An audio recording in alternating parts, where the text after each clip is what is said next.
Hello Facebook Live, welcome to the PR Week, our regular weekly podcast. We're about to start recording it.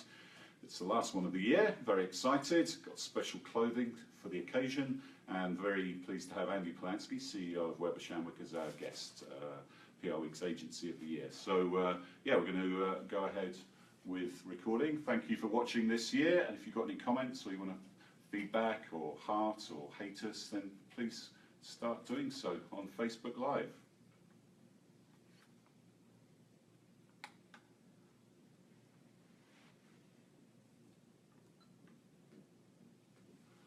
Hello and welcome to the PR Week, PR Week's regular weekly roundup of everything that matters in the worlds of PR and communications. My name's Steve Barrett, I'm the Editor-in-Chief of PR Week, and this is our last show of the year, listeners, I'm afraid, so we're going to make it a big one.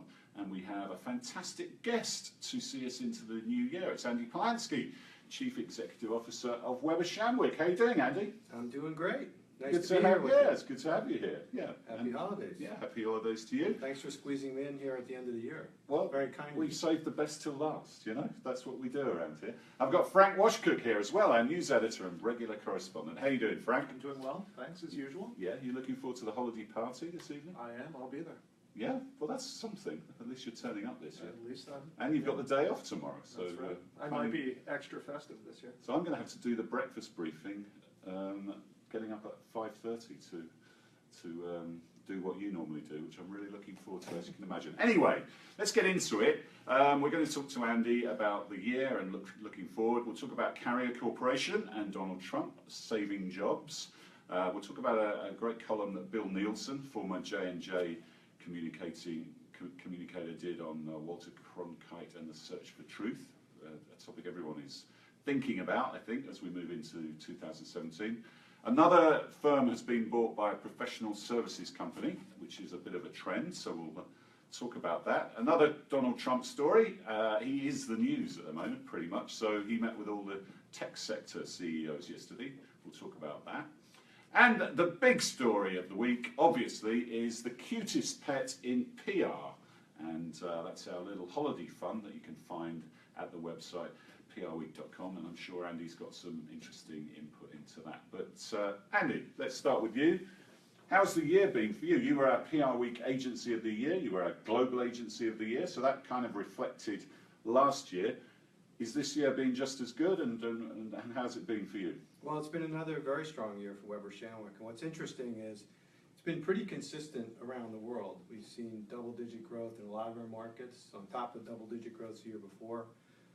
So there's still a lot of vibrancy in the business.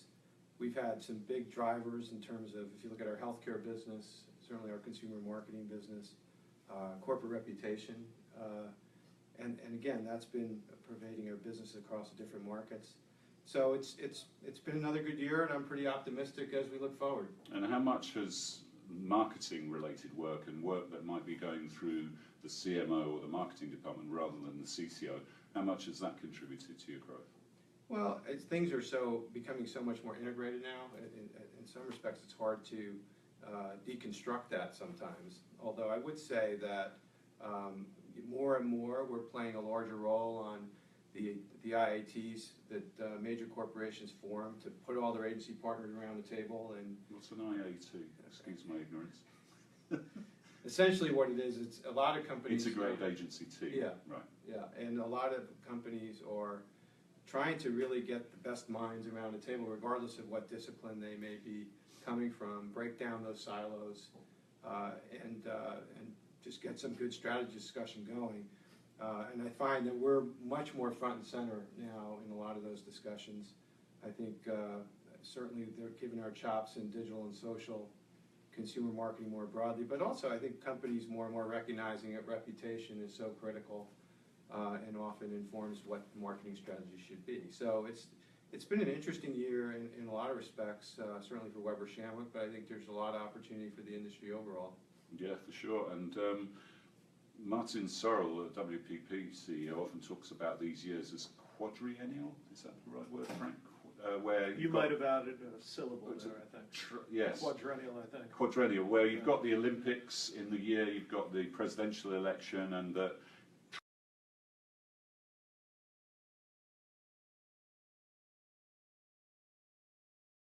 on this in terms of spend until things come into clearer focus. Yeah, no, it's an interesting point. The Olympics, I think, are always an opportunity for advertising agencies, public relations firms, all kinds of marketing services firms. We saw that.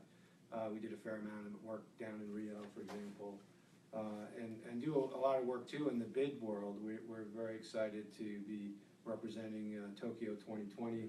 We won that bid this year. So the Olympic work takes on a lot of interesting forms. Sure, sure. Now, as we move into 2017, what are clients most worried about? Well, I just think that the complexity of today's world, I think there's a lot of uncertainty. We've seen after Brexit and after the US presidential election, interestingly, we saw markets go up, not go down. We haven't seen an immediate impact with respect to marketing services spend or direct impact in the public relations sector. But I think we'll have to wait and see what the true effect. It's hard to believe there won't be any Brexit effect, for example. In the US presidential election, I think depending on what industry you're in, there are a lot of smart people probably huddling to do some scenario planning in terms of how things are going to play out from a regulatory standpoint and even with respect to corporate tax and how that might relate to earnings potential. So there's all kinds of dynamics that come along with the post-election cycle, and usually these things take time to really take shape and to get a real beat on how it ultimately affects business and our business. It might happen a bit quicker with Donald Trump as president. You get the sense that people are going to be, even things like the health system, the healthcare system, a lot of you've got to work in a number of the exchanges, haven't you? And you've got non-profits that might rely on federal funding that are not necessarily going to have that anymore. I'm thinking Planned Parenthood is probably the biggest example of that, but many others. The whole environment's going to change, isn't it? And he might have a different. We're running an analysis this week about government communications contracts that may the view may be that they're a waste of money, whereas obviously I think anyone in PR and marketing would say, well, actually, drink driving campaigns save lives, save money in the long term. Yeah, I have a pretty strong point of view on that, regardless of your politics or regardless of what the particular government program might be. Once that money is appropriated, those programs need to be explained to consumers. Otherwise, there's a lot of money appropriated, and folks aren't going to be able to really truly take advantage of those initiatives. So that's where we come in. We do a lot of integrated campaigns for government agencies, which are in essence consumer education campaigns. I think the healthcare sector generally has been our fastest growing sector over the last couple of years, and I anticipate that will continue to be the case. And it takes on many forms as well. We do a lot of work certainly with big pharma, but more and more we do a lot of work in consumer health, public health.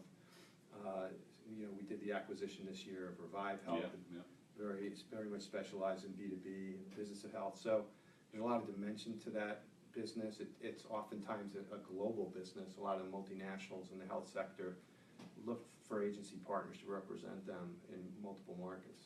Got any other acquisitions on the go? Well, we're certainly keen to continue to add expertise. We have a great track record with some partners we've added to our family over the last couple of years in Brazil and in Sweden and Prime, which has been a fantastic acquisition. Revive Health, great partner.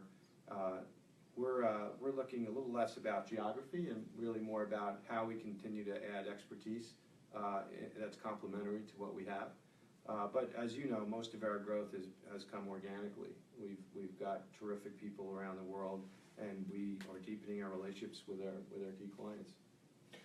How much of a concern is it among your clients that, as compared to 8 years ago or the last time there was a change in administration, just that there's so little actual policy proposal out there? I mean, is there more uncertainty than there was in the past, or the market doesn't seem to mind?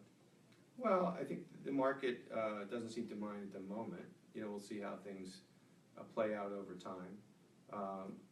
I think there is certainly more uncertainty, but what drives marketing spend typically is confidence, consumer confidence, business confidence. Right now, all indications are in the short run, and certainly since the election, there's been good spending levels with consumers, and businesses have reacted pretty favorably And even around the world, if you look at, there's all these things that are happening with populist movements and change in governments, and certainly we mentioned Brexit before. Interestingly, in the immediate aftermath of most of those major events, there hasn't been a downturn, in spite of the uncertainty. But again, early days, so we'll see how things take shape. But I think that again, regardless of one's politics, I think a lot of businesses feel like in the U.S. that the administration could have a lot of policies that are favorable to American businesses. So we'll see. Okay, finally, you mentioned double-digit growth. Are we going to be sitting here in a year talking about double-digit for the third year running? Are you pretty bullish about 2017, or not quite so much? I'm cautiously optimistic, I guess is the phrase I would use. For this year, I think we'll probably land more in the high single-digit range with respect to organic growth. With acquisitions, we'll be very close to or exceed double digits. I think next year I would be a little hesitant to say that we'll be at those same kind of levels. Of course, we have tough comparisons having to the double digits in the similar quarters the year before. But I'm optimistic about the business. I think that we play such a critical role helping companies navigate all this complexity and all this uncertainty. And companies are looking for great creative ideas from all their different partners, and we're at the table now and more than ever. So feeling optimistic about our business certainly, but about the sector overall. Great, we look forward to it. We hope everyone does double-digit growth and the industry prospers, because there's probably not enough firms doing as well as Weber and a couple of others in the sector. So we look forward to that. Let's get on to current affairs. Frank, loads of stories about this week. Yes. But we did a piece on Carrier Corporation, which famously got sort of embroiled in the Donald Trump effect, where he's so-called saving jobs over there. An interesting issue, because a company like that has probably never had so much exposure and interest, which cuts two ways, doesn't it? Because on the one hand, everybody now knows the name of that company, but on the other, they're going to be subject to extremely close scrutiny moving forward. Right, and somebody mentioned to me in the past week that they didn't know off the top of their head that they were actually a subsidiary of UTC. So there's more of a spotlight on them as well. But we asked one expert about it this week, and he mentioned that this, just strictly in terms of media value, which of course there's some debate about how much it's actually worth, would have come out to be about $237 million just by how much Carrier Corporation was mentioned by Trump. Now, it's a mixed bag in terms of whether that's a negative or a positive overall, because yes, while they are keeping some jobs in the country for the short term, it's a lot more complex when you look at what jobs are actually going to Mexico and what layoffs are associated with it and things of that nature. So when you read past the headline, it turns into a much more complicated topic than just Carrier keeping jobs here.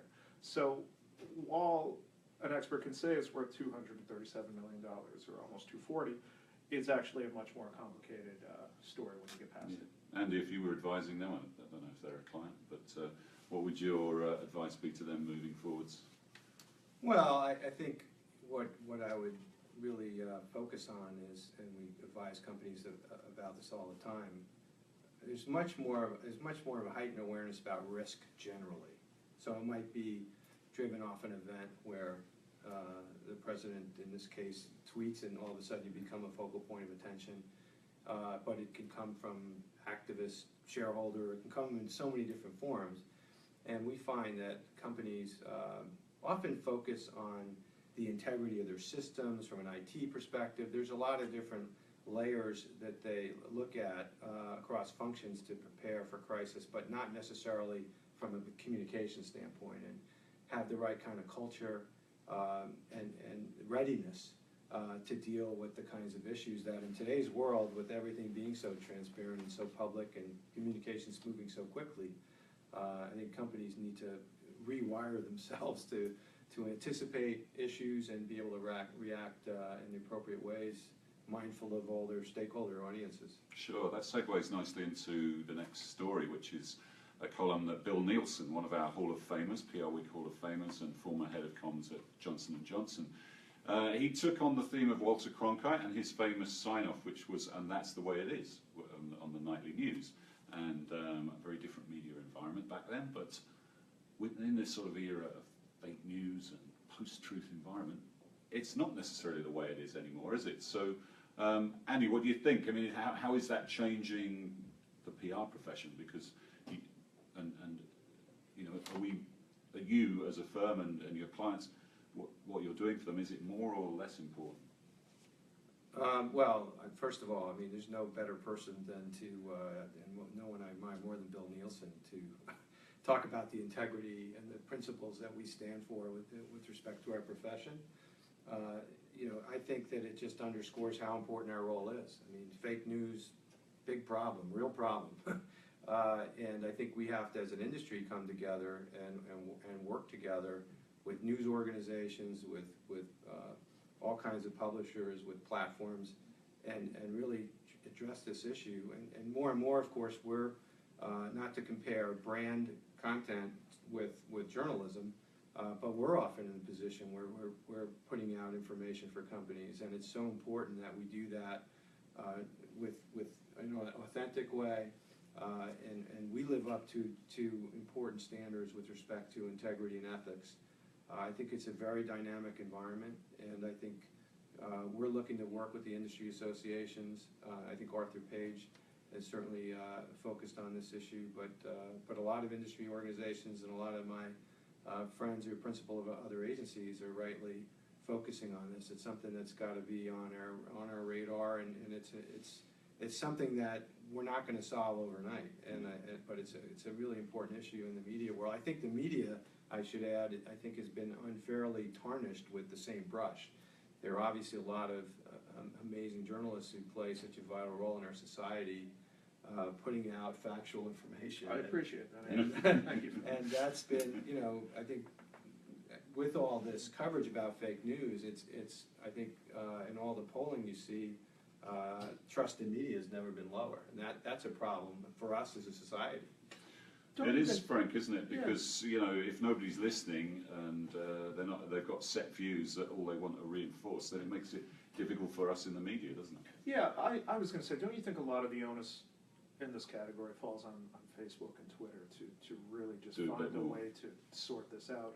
And there was just a story an hour or two ago about how Facebook is going to start employing people that are going to start sorting out fake news, but I saw one report that said it was going to start with only 6 people, and that just seems like such a big job for a handful of people to start with, just because so much of the fake news is spreading on Facebook now. But it's better than them abdicating responsibility, which is right. was kind of their original reaction, wasn't it? They kind of got forced into doing that, so let's hope they do. Well, I think it's everybody's responsibility to understand this issue and react in an appropriate way, show leadership, and sensitize the people that, in my firm, for example, you know, how significant an issue this is, and how, as communicators, we need to lead our clients and help them understand the landscape. Yeah, Frank, the professional services firms for a while now have been looking at the marketing services sector, right, and buying up agencies or developing services, and there's another example this week. Tell us a bit about that. That's right. So the latest one is Deloitte has picked up a communications-focused firm, Register Larkin, which is a UK-based firm. Really interesting because it's the second one in a few weeks, where Accenture, a couple of weeks ago, picked up a firm, also London-based, called Karmarama. So it's interesting with these two acquisitions, one on top of the other. It's clearly demonstrating more that the types of companies that people don't necessarily think of as marketing firms are getting more in the game in terms of picking these up. Yeah, so you've got some new competition, Andy. Is that something you're worried about? If you look at IBM, they've acquired ad agencies. They've got this big sort of marketing cloud offer as well. But you've got Bain and Booz Allen and McKinsey, Accenture, Deloitte, all these guys coming in. Is that a threat to the business, or is it a recognition that how important it is? Well, I would say the latter. I mean, I think the competition is fierce, and I think it certainly transcends our peer group, our traditional peer group of public relations agencies. I think that does say a lot about how important our business is and what all the opportunity associated with it from a business perspective.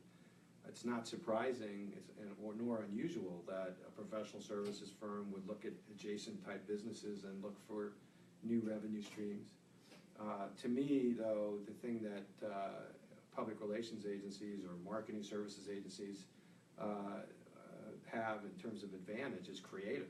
We have extraordinary creative firepower at scale, and I think that for many years we've heard about different types of businesses, whether it be management consultancies coming in.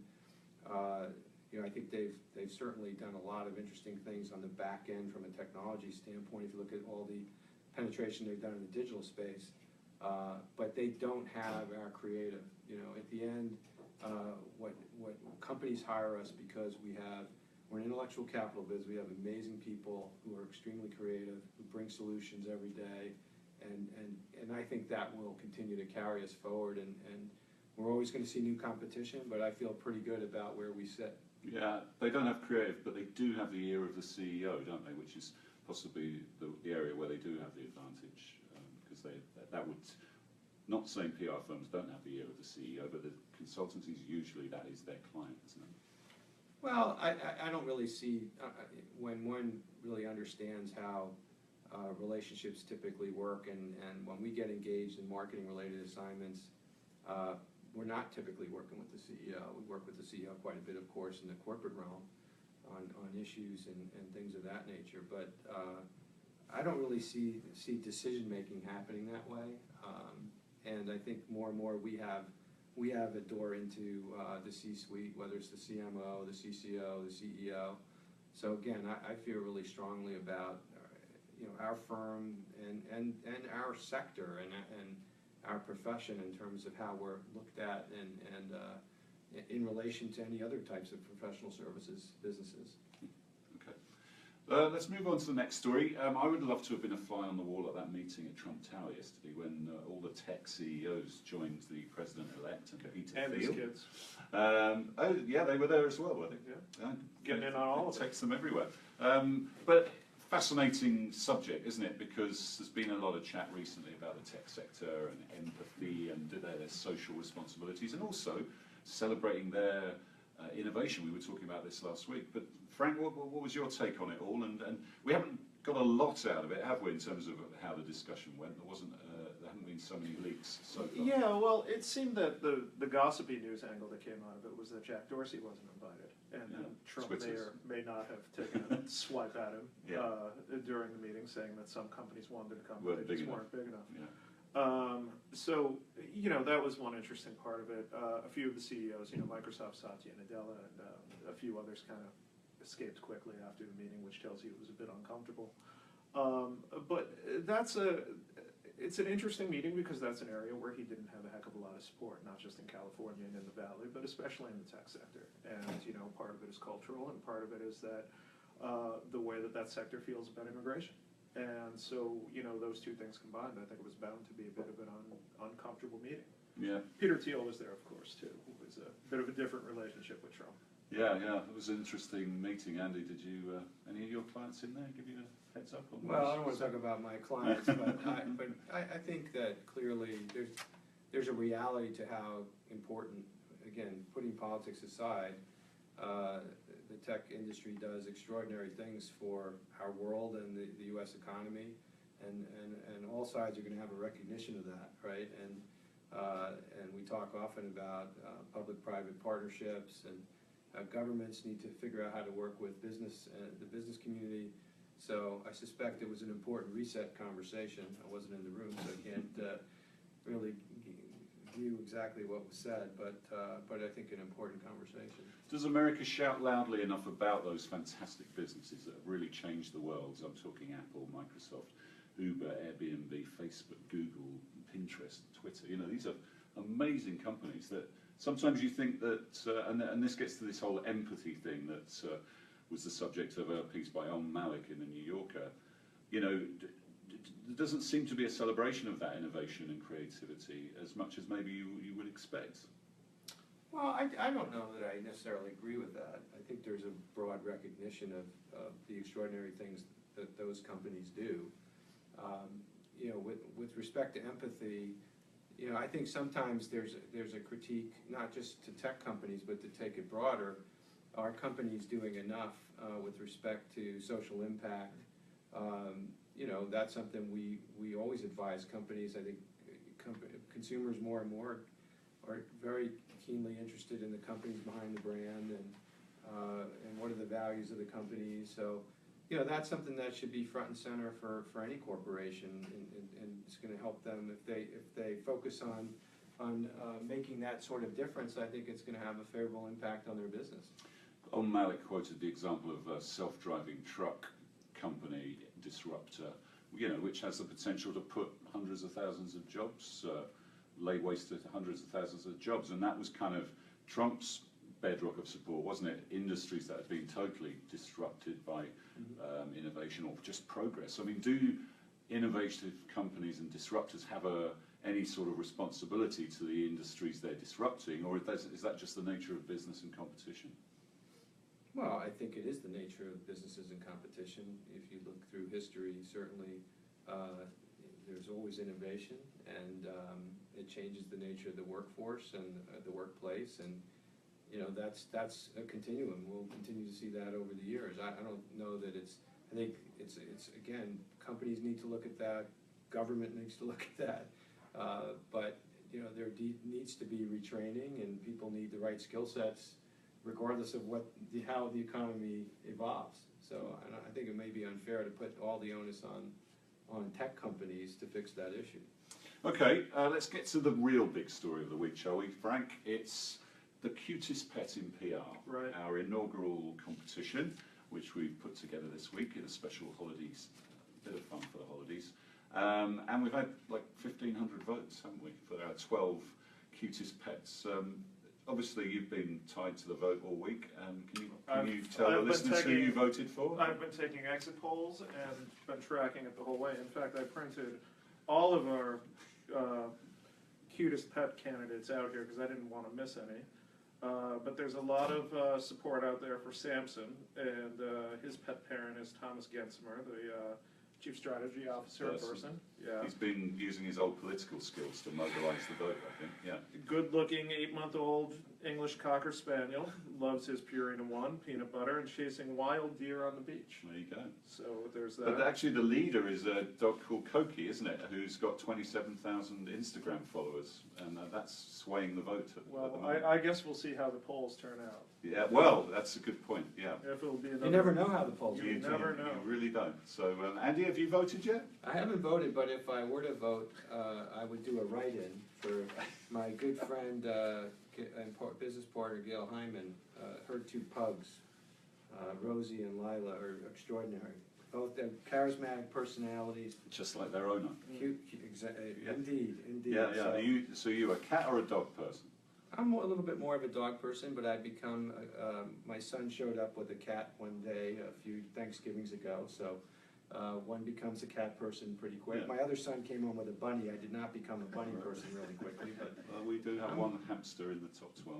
So, there we go. Yeah, I saw that, actually. Yeah, so, and on a slightly more serious note, we are actually doing a feature in January on dog influencers, because it's a big area, actually, and there's a lot of dogs making a lot of money. Some of them have got agents and everything, so have a look out for that. And we're also profiling the head of communications at PETA, the animal rights group. So we've got a big animal theme going on. If you haven't voted yet, please do go and do so at prweek.com. You've got until Monday, and it's a very exciting race. Frank, do you want to just quickly round up the rest of the story? It's a really busy week, wasn't it? This week? Yeah, a few non-pet related stories to go over quickly. Really interesting story of Dropbox yesterday, in which they tweeted about their diversity initiatives, and they did actually a very detailed report on what they've done to improve diversity at the company. The picture they used in the tweet was not as diverse as a lot of people would have liked it to be. And there was people on Twitter. People on Twitter. Yeah. And there was a quick Twitter backlash to Dropbox. Of course, if you look a little bit deeper, the numbers tell a different story. And again, you know, we talked about Silicon Valley a minute ago, but that's a huge issue out there, and that there is a lack of diversity. Could you equate that to the race together thing with Starbucks, when all the hands holding the cups in the graphics or anything were all white? I think we're talking apples and mangoes a little bit. I think they're slightly different subjects. Well, I would just, if I may, just suggest that they're going to be Bad actors sometimes, there are going to be folks who tweet something inappropriately. I think we have a much bigger issue in our country, in our industry, with respect to diversity and inclusion, and we should all be focusing our efforts and energies on addressing those issues, because they're pretty significant, and I know a lot of people are looking to make progress in those areas, but we haven't made enough, and it should be a big priority as we go forward. It does mean, optics do matter, don't they? And if you're doing creative around these campaigns, you've got to think about stuff like that. You might have a great campaign, and it's really let down, and that thing becomes the focus rather than the serious point that they're trying to make. Yeah. Absolutely agree. Okay, Frank, anything else? Last one, Bob Chandler is back in the game after a 2-year hiatus. He is co-founded a network called Watershed Bridges, which will be a network of firms, and one of the firms will be called Max Ascent. Of course, he's known as one of the founders of the Chandler Kiko Agency, the healthcare-focused network that he put together with Gianfranco Kiko, excuse me. Presumably. I can come in, step in and bail you out here if you want. But I will say Bob is a fantastic talent, and you know, it's sort of reflective, I think, in some respects of how our business generally becoming more specialized, and his new company focusing on patient communications. There's a lot of opportunity there. He has a lot of expertise, and I wish him well. I think he's a terrific talent. So he hadn't really retired, as it turns out. What happened to Gianfranco, Frank? That's a story going back a number of years. Andy, why don't you help us with this one? I don't know. I can't help you with that one. We can say he is not in the game, back in the game. He's not, probably not coming back. And Andrew Bones, he's left Samsung. You know, they've had a lot of problems recently. If you go on a plane now, yes, that's true. Negative PR from the start on every single flight around the world. That's very true. And his next stop is yet to be determined. Yeah. Now he contends that his exit had nothing to do with the bad publicity that they've gotten over a number of months, which really was due to a lot of technical issues and business decisions that weren't marketing communications. No, but some have questioned the response. That's right. Yeah, and I think that's very fair to question, too. Interesting to see where he lands next. It will be. Yeah. He'll land. He's very good. And when he lands, he'll hear that, if he's on an aeroplane, he'll hear that message about his old company, won't he, about the Samsung 7. Anyway, let's not focus on negativity. It's been a great year. Another year spun by very quickly. Thank you for listening in. Thank you for engaging with PR Week. I hope you've enjoyed our content this year. And we wish you all happy holidays, and we'll see you in 2017, ready to go again. And Andy, been an absolute pleasure. Thanks for joining us. And yeah, look forward to seeing where you take the firm in 2017. Looking forward to it. Yeah. Thanks, everyone. We'll see you next time on the PR Week. There you go.